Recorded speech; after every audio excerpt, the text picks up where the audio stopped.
Vers Vincent Hervouette. Est-ce que vous connaissez, madame, messieurs, parce qu'on parle d'Elon Musk, est-ce que vous connaissez Pete Hegseth? Je ne sais pas si je le dis bien.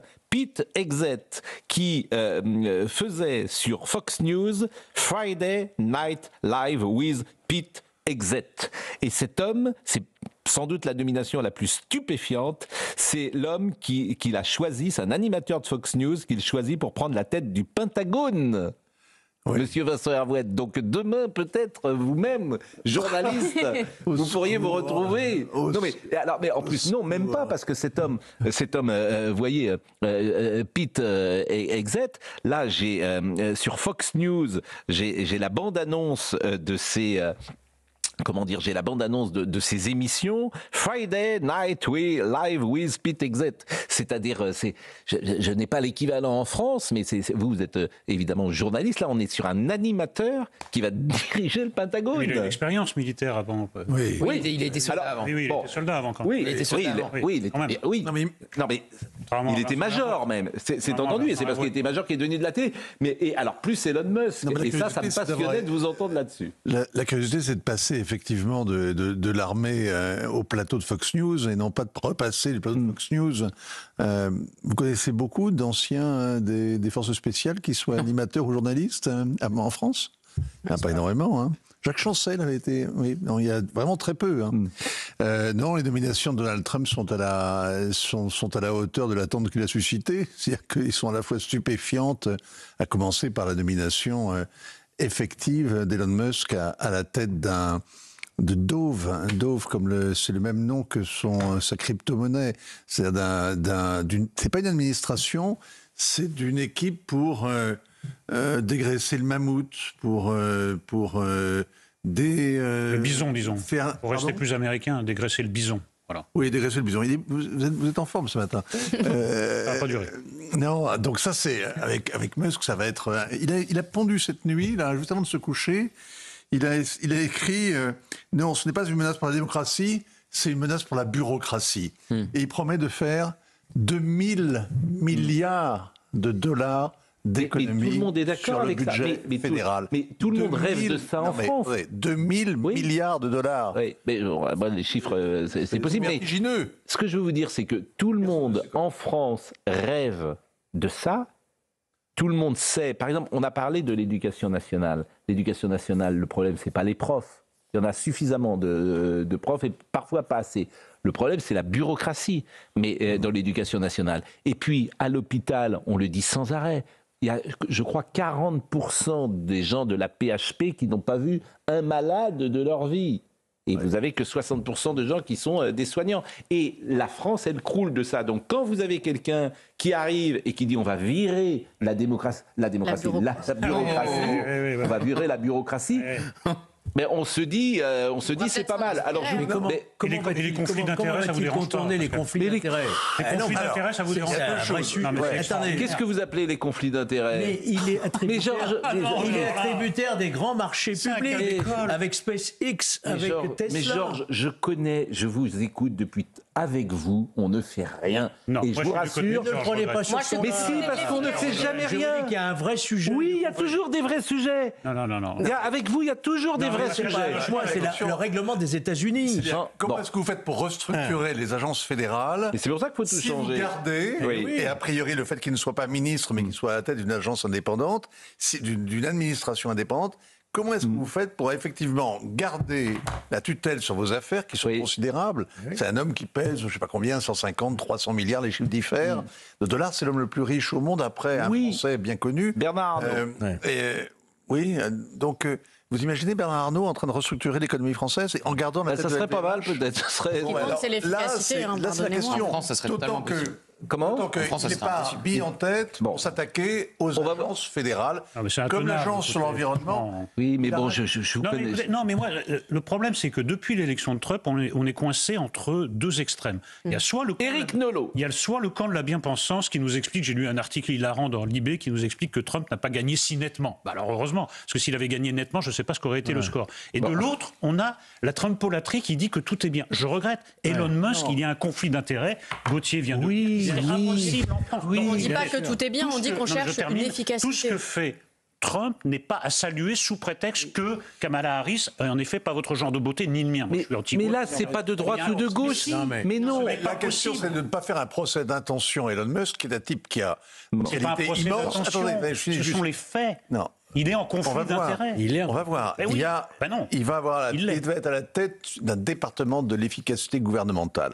Tout le monde a bien compris qu'il ne devient pas ministre pour ne pas lâcher totalement la maîtrise de ses boîtes. Donc il restera, il ne va pas être un employé fédéral, si vous voulez. Il va rester le patron de Tesla, de SpaceX. Il est juge du parti, ça ne va pas. Donc il n'est pas ministre. En fait. Donc il n'est pas ministre. Mais il promet, il jure de faire 2000 milliards. Oui. Bon, on va voir le sujet. On se dit, mais c'est Vincent. impossible. Mais en même temps, c'est un génie. Ça ne vous a pas échappé. Non, mais ça, c'est moi, pas, débat, ça, c'est hein. pas le défilé des démagogues qui, depuis 40 ans, vous promettent qu'effectivement, ils vont s'attaquer à la bureaucratie française. C'est quelqu'un qui, visiblement, réussit ce qu'il tente. Oui. Et Là, oui, là, et ça c'est pas mal. Attention à l'envers. Bon, Éric Nolot. C'est un génie. C'est un génie dans ce qu'il a fait. Maintenant, C'est un génie dans ce qu'il a fait.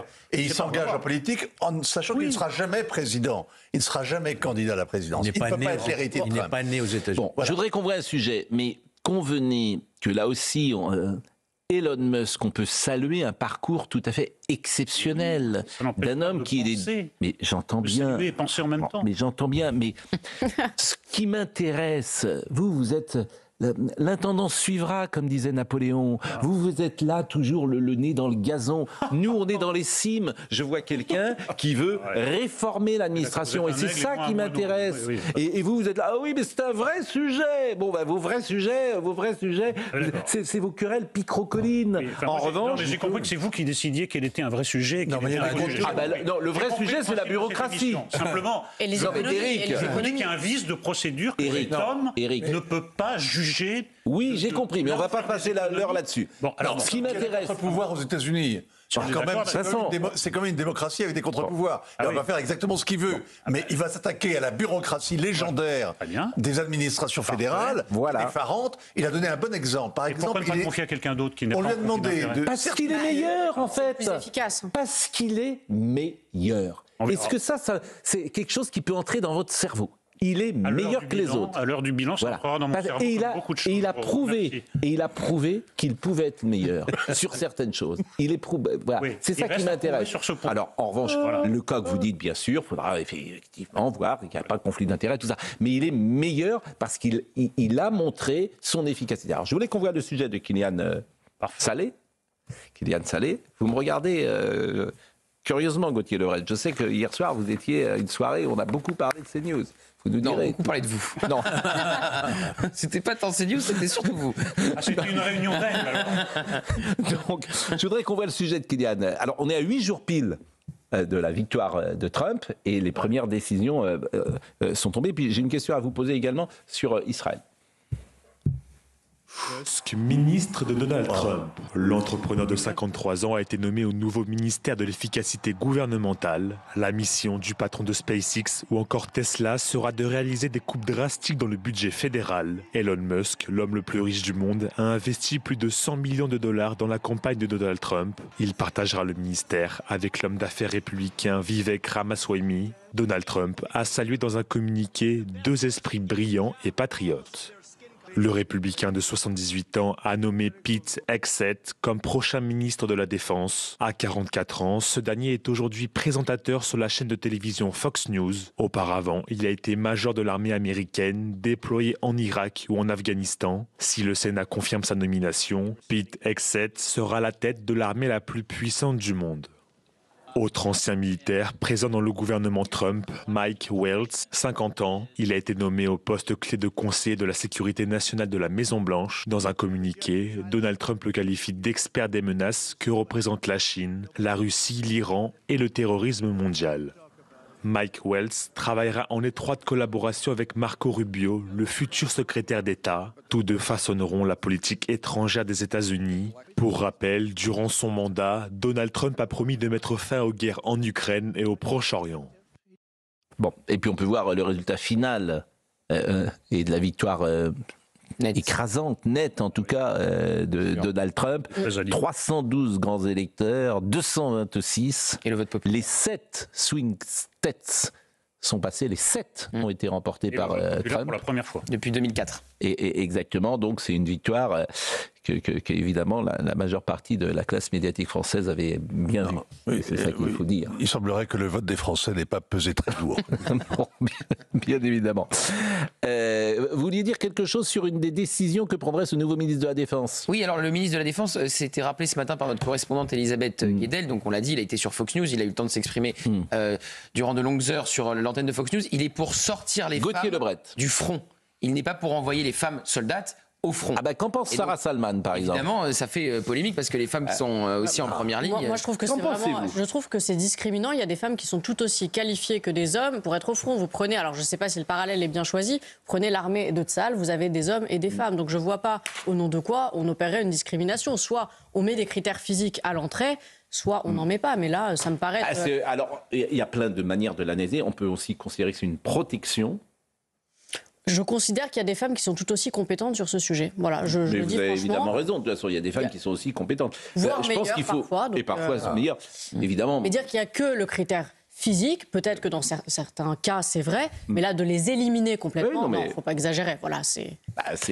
Moi, j'analyse ça comme une sorte de protection d'une société. Je suis pas sûr que c'était Je pense l'intention derrière. Je pense Je pas crois que pas lui non plus. c'est la protection. Je pense que c'est plutôt, elles sont trop pas fragiles capables. pour faire Ah non, ça. moi, je crois pas. Ah non, Ah. c'est interprété comme. Ah, je elles sont crois pas, trop- les amis. Je crois que tout le monde sait qu'une femme est aussi capable qu'un Pas homme. lui, visiblement. Non, ça veut faire la dire guerre. elles sont trop fragiles pour faire ce poste. Non, C'est mais comme il ça que suffit c'est perçu. d'avoir été marié pour le savoir, qu'une femme est capable de faire la guerre. Bien sûr. La légende. Non, mais l'histoire est remplie de bien femmes sûr, Vincent guerrières. Vincent Hervouet. de la Défense. La question, on a des femmes dans les sous-marins, ce qui était absolument inenvisageable jadis. Cela dit, porter un barda de 40 kilos sur le dos, c'est une chose, ça demande des capacités physiques.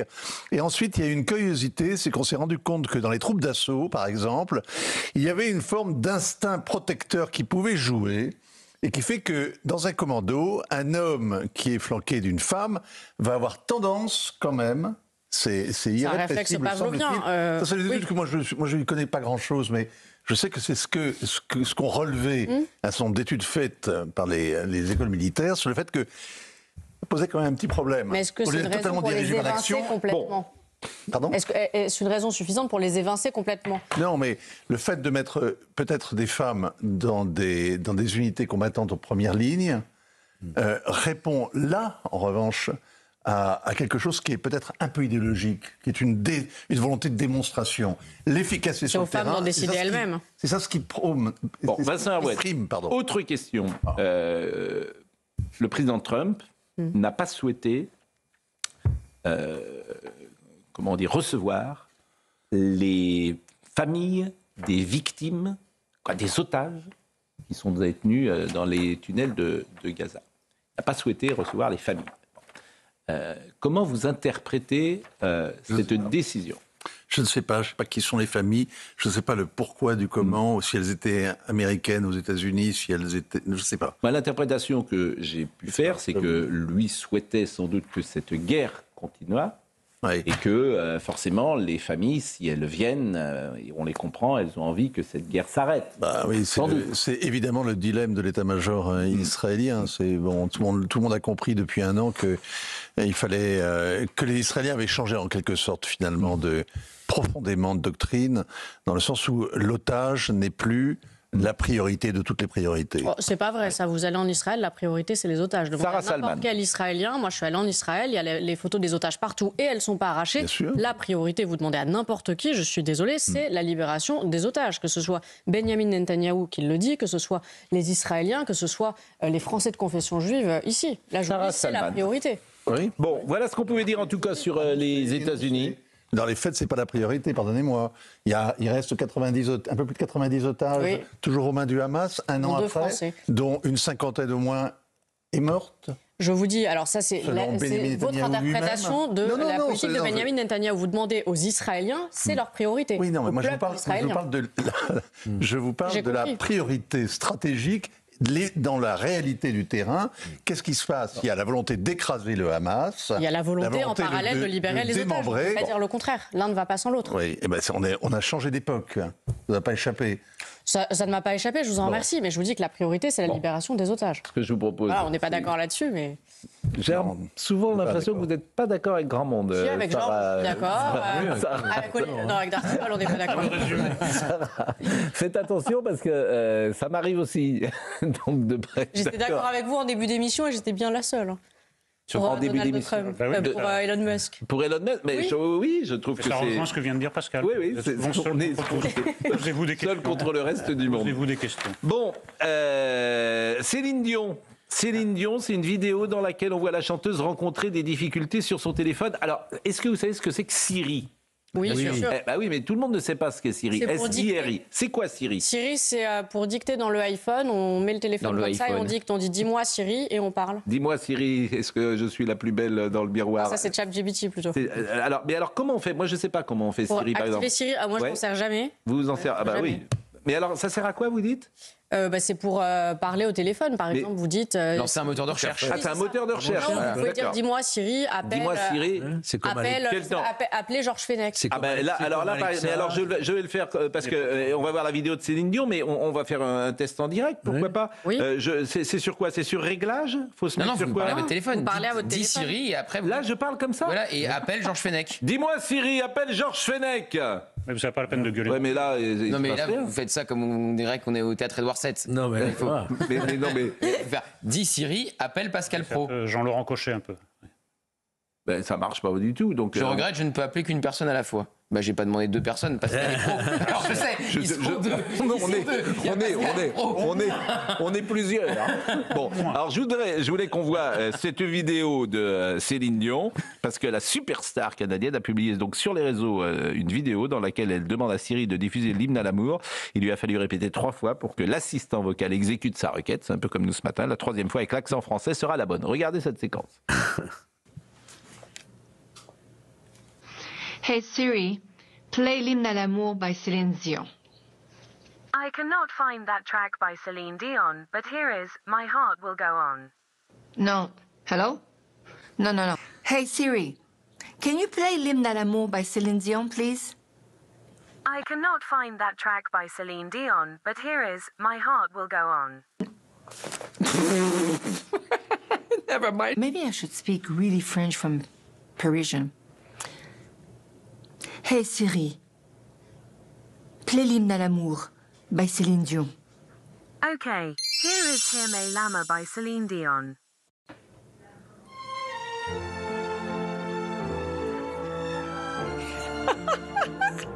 Worked.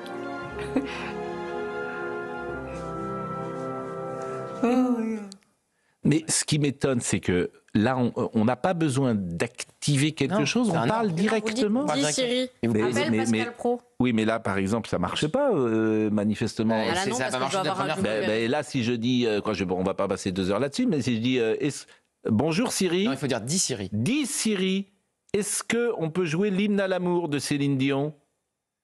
Mais Pascal, Dis Siri, Non, c'est pas- appelle Pascal Pro. Ben, ça pas, oui, non, mais Mais ça marche pas. Pascal- Faut mieux l'hymne à l'amour. J'appelle mais- Pascal Pro. Bon. vous voyez. Ah, Pascal, ça y est, ça a marche. marché. Ça marche. Bah, vous, Numéro. Regarde. Ah oui, Sarah. voyez Ah oui. Allô. Oui, Sarah. c'est Sarah Salman. Oui, vous Sarah. avez pas Comment? Qu'est-ce que vous Oui. faites? Vous êtes où?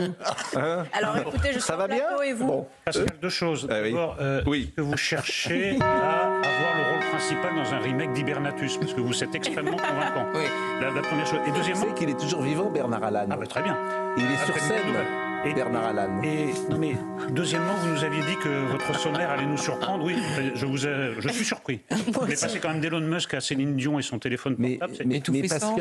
Parce que, cher ami, Tout fait sens. c'est une émission d'accueil du matin où on voit toutes les actualités qui nous ont intéressés et dont on va parler parfois dans la journée. Effectivement, ce n'est pas le Collège de France, cher Éric Nolot, notre rendez-vous du matin. Ce n'est pas le Collège. Céline Dion ou le Collège de Ce n'est pas le Collège de France. On est vu par Pascal Pro, j'adore. on est modeste. Blanc ou noir. On est C'est modeste. Céline Dion ou le Collège de France. On est modeste. Il y a une forme d'humilité. Ce que nous faisons, c'est voilà. C'est l'aigle ou le moineau. Enfin bon, toute la vie est comme ça. Non mais c'est magnifique. Moi j'adorerais vivre dans votre tête. La vie serait tellement simple. Je me lève le matin. Oh, Je me le bien, lève. le mal, Et je le te noir, bouscule. le blanc. Mais c'est magnifique.